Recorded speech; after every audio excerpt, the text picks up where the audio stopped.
Hello guys and welcome back. In this video we're going to try to solve a bunch of issues we had in the previous video. One of those is being that we're running when we're jumping, right?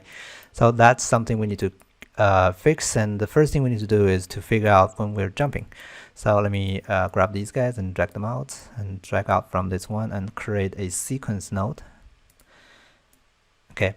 A sequence is basically a sequence of options go one by one, right? Executions one by one. So we do this first. Let me grab these guys and hit the C button on the keyboard to create a comment. This is going to be the speed. Okay, so we can drag it away. And you can also double click anywhere on the line to create a reroute node to help organize. Now from the second pin, we're going to try and drag out and create another reroute node, right? And from there, let me drag out from the character movement component. That's the one again we gathered from here. Okay, and this character movement can tell us are we falling or is in air or is falling. That's right. So this is what going to tell us are we falling, and that can be the one we promote to a variable, and we're going to name this one in air. Can drag that over there so that we're calling it. Hit the C button again after grabbing those guys, and this one will be the second thing we're gathering in air, right? You can even have a question mark there.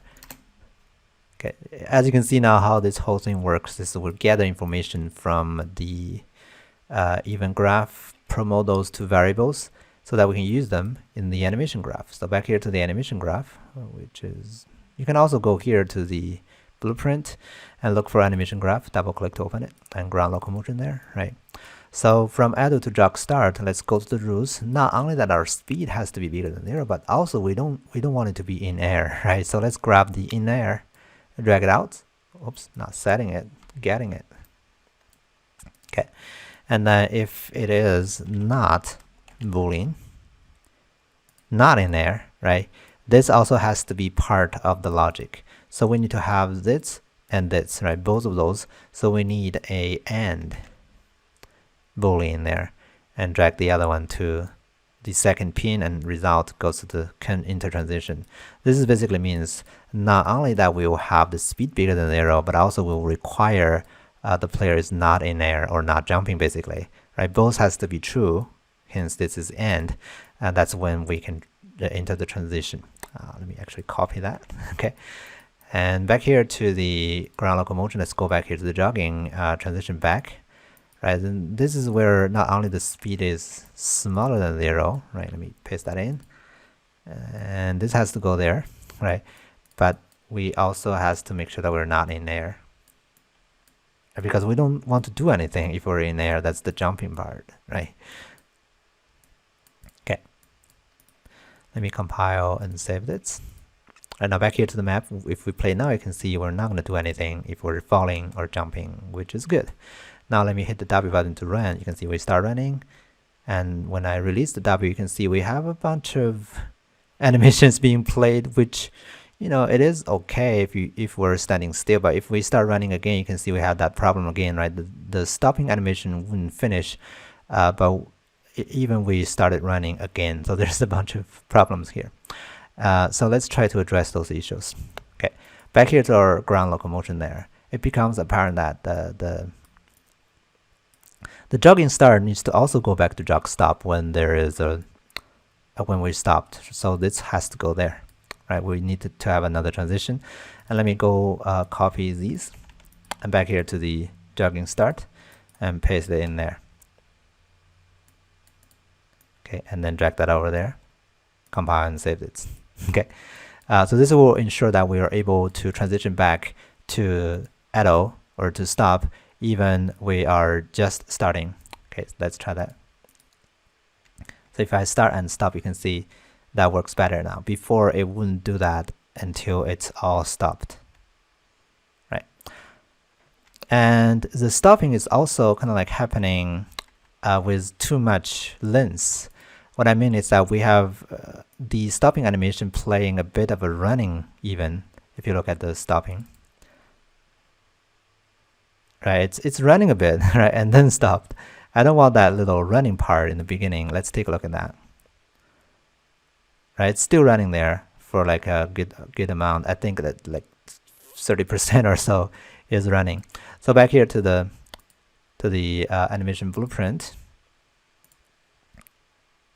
Here we can click on that to transition to there, or if not, I guess we need to reopen it. Oh, it's in here actually. So to the jog stopping, I'm gonna say, hey, I'm gonna use you, but I'm not gonna use you from the beginning. I'm gonna use you from like 30% or so. So maybe 3.33 something. If you look at the description here, it's saying that the range is from 0 to 1. So 0.3 means 30%, right? Or 33%, right? That's when I want to start playing. So the animation then will start at 30% of the animation instead of the beginning. That way we're cutting out those running part in the very beginning. Okay, let's try that again. You can see now we don't have a whole lot of animation anymore. Okay, but that doesn't solve the problem. That doesn't solve the problem of stopping and then running again. It wouldn't run again until that stopping animation is stopped, which is fundamentally wrong. So back here, then we need to figure out a way to do that. And if you think about it, when we're stopping, right, there is only one rule, which is to automatically go there, but there must be another very urgent rule, which is when we're start to run again, right? So we can actually drag out from the jog stop to the idle one more time to make another transition, another rule. Okay, and this rule will be the same as when we are running. So let me double click to open that and copy it. And back here to the jog stop to idle. And the second transition we created. If we start running again, right, and then we need to transition to the idle right away because we need to run again, which will require us to go there. Or we can have that, I guess, if you wanted to do that. We can have that, right, to go back. But this should do. Okay. Now let's take a look at that. Now if we start running and stop, you can see like when we run again, we start running right away. I think the stopping is even still too much at the moment. So I'm thinking maybe I can make it start playing even less. So maybe 0.5. I want to cut the front half of the animation. Let's try this one more time. Yeah, feels better. Okay, and we can also change the transitions timing here. If you go back here to the transition part, not only we can define it as automatic, as the rule here, but also this is not automatic. This is based on the rule there. We can also change how long does it take to do that transition. We can go change that to 0.3, so that is taking a bit longer, maybe even 0.4. You can tweak how long does it take to transition. Right, feels a bit more smooth.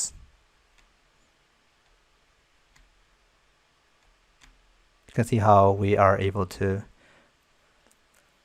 instantly transition to the other animation we need, which is nice.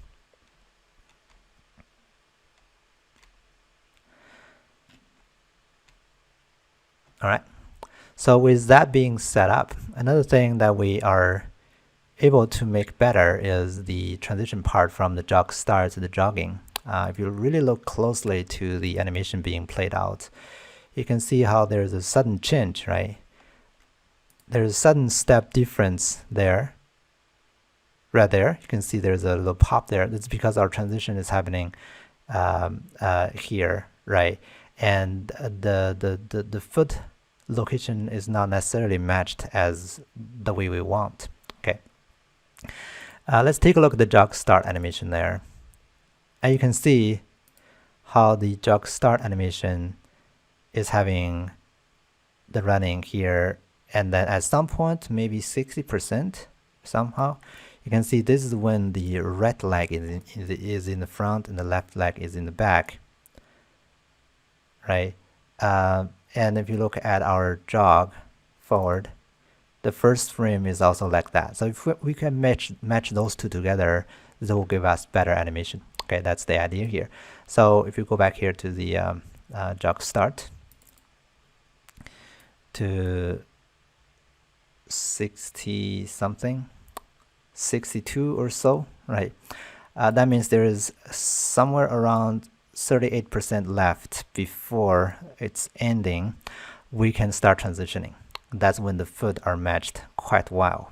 Okay, so back here to the animation blueprint,